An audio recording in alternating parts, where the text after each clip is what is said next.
राधे राधे, जय श्री कृष्णा। मित्रों, आप सभी लोग कैसे हैं? आशा करती हूँ हमारे लड्डू गोपाल जी की कृपा से आप सभी लोग स्वस्थ होंगे, मस्त होंगे। और आप सभी लोगों को मोक्षदा एकादशी की ढेरों सारी शुभकामनाएं। दोस्तों, 2024 में मोक्षदा एकादशी कब की है और हमें मोक्षदा एकादशी पे अपने घर के मंदिर में पूजा पाठ कैसे करना है और मोक्षदा एकादशी का पारण समय क्या होगा, कब करना है पारण। दोस्तों, बने रहिएगा पूरी वीडियो में, जब ही आप सभी लोगों को पूरा पूजा विधि समझ में आएगी। दोस्तों, तो सबसे पहले तो दोस्तों मैं आप सभी को ये बता दूं कि 2024 में जो मोक्षदा एकादशी है वो है 11 दिसंबर को, और हमें 11 दिसंबर को ही करने हैं ये व्रत।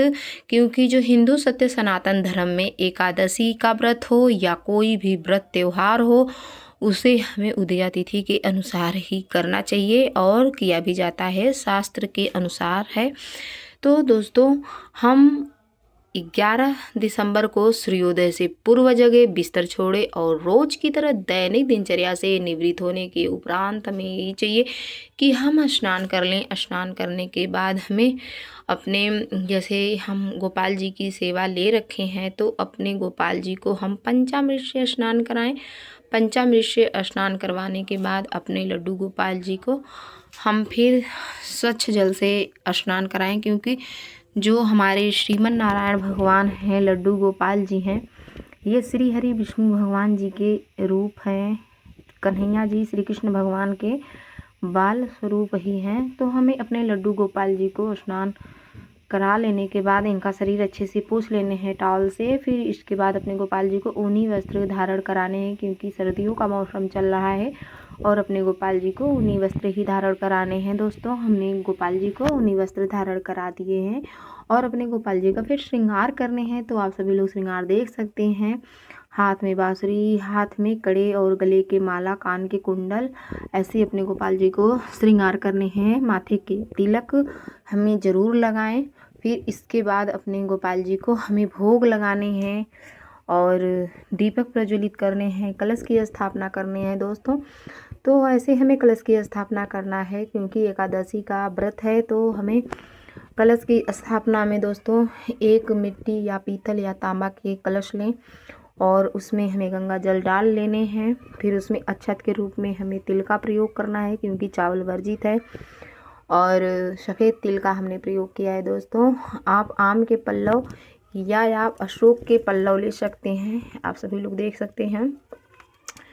फिर इसके बाद हमें एक नारियल उसके ऊपर रखना है और कलश के गले में मौली ज़रूर हमें बांधना है। कलश के ऊपर सात्विक बुलान लेने हैं दोस्तों, और ऐसे ही हमें कलश की स्थापना करना है। कलश के अंदर सुपारी, एक का सिक्का और अक्षत के रूप में हमने तिल का प्रयोग किया है। पुष्प हमने डाल रखे हैं, लौंग, इलायची। ऐसे ही कलश की स्थापना करना है। दोस्तों, एक दीपक प्रज्वलित अवश्य करें। ये देखिए, जो दीपक है दोस्तों, ये दीपक अखंड दीप ही होना चाहिए। कहते हैं कि जो अखंड दीप होता है, ये हमारे पूजा पाठ के साक्षी होते हैं, अग्नि देवता। तो हमें दीप जरूर प्रज्वलित करना चाहिए किसी भी पूजा पाठ में। हमारे श्री हरि विष्णु भगवान जी बहुत ही खुश होते हैं।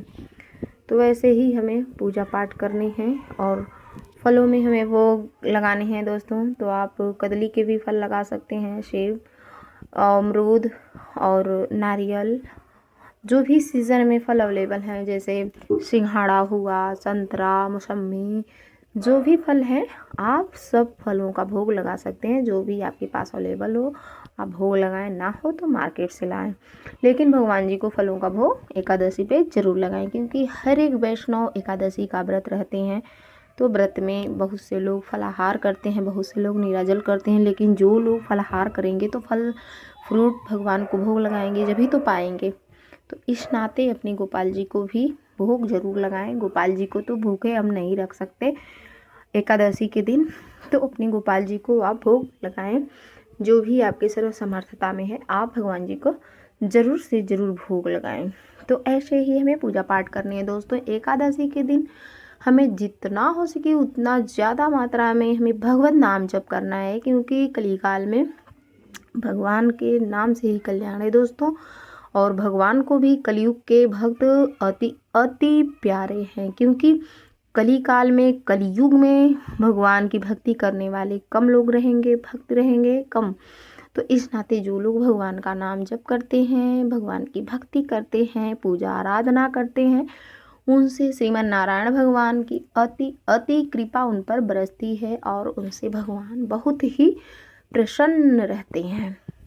तो हमें भगवान जी को अगर प्राप्ति करना है, वैसे भी ये जो शरीर प्राप्त हुआ है भगवत प्राप्ति के ही लिए मिला है, तो हमें भगवान की भक्ति जरूर करना चाहिए। और भगवत प्राप्ति के लिए सबसे सर्वश्रेष्ठ अगर कोई व्रत है तो वो व्रत है एकादशी का, जिसमें आप मोक्षदा एकादशी से भी आप शुरू व्रत कर सकते हैं। हर एक एकादशी का अपना अलग अलग महत्व है। वैसे ही जो मोक्षदा एकादशी है इसका भी बहुत बड़ा महत्व है दोस्तों। तो हमें एकादशी का व्रत जरूर करना चाहिए। और जो पारण है दोस्तों, हमें 12 दिसंबर को ही करने हैं। और 12 दिसंबर के दिन हम सुबह 7:30 बजे से लेकर 9 बजे तक आप पारण कर लें, क्योंकि जो पारण होता है द्वादशी तिथि में होता है, एकादशी का त्रयोदशी में नहीं होता पारण।